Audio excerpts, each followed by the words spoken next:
Hey, this is Agriscaping.com. This is Tasty Tuesday, and this is our special West Coast tour that we're taking. And so today, I'm actually here at the beautiful gardens at Temple Square in Salt Lake City, Utah. And you can see behind me the beautiful temple that's there. This thing took 50 years to create and build.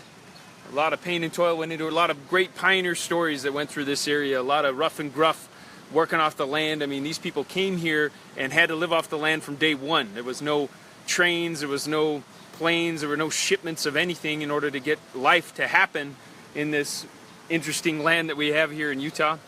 But these gardens are it's a great museum, I guess you could say, a living museum, a living artifact of a lot of what they brought here, what those pioneers brought here, the technology, the technique, and all the beauty that they wanted to bring to this space and create here, right here in the center of Salt Lake City. And so what I'm sharing with you today here in this little garden is actually one of my favorite flowers. I'm not going to eat any of these or pick any of these out of respect for these gardens and for all those that come here to view this space, the hundreds of thousands of people that come here to these gardens every year.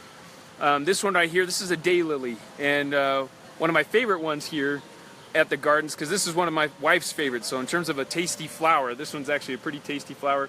They'll use these, they'll actually fill them with a cream cheese compote. Nice restaurants will actually use these types of daylilies. And the wonderful thing is that this is something that can grow year in and year out. You can kind of see this cluster here. I'll kind of pan out so you can kind of see how this cluster is growing. And this is in a nice little protected spot, kind of under the trees.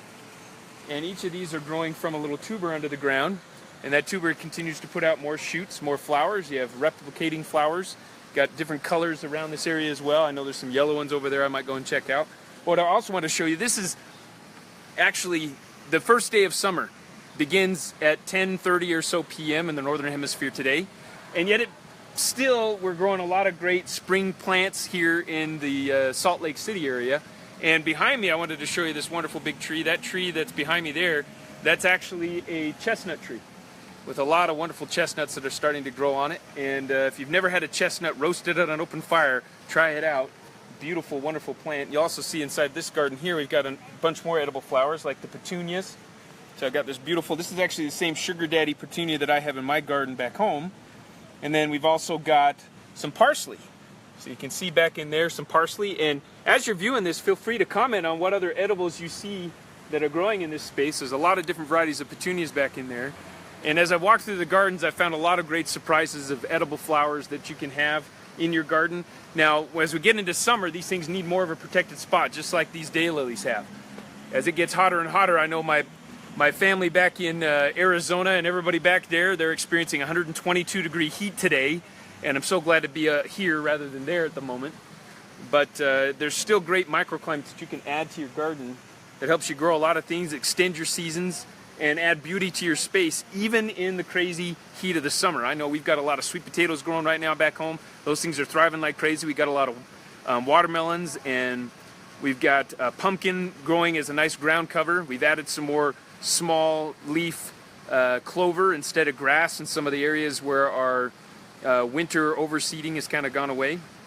And so these are just some great things to be checking out. Again, you got parsley, you got petunias, you got the wonderful daylily, and a lot of different things from the snapdragon family, which are also great edible flower. Hope you enjoyed today. We'll see you tomorrow for Workout Wednesday. I don't know what I'm going to do, but I may be helping out here at the gardens at Temple Square. Hopefully I'll find out a little bit later today as I talk to the garden master here.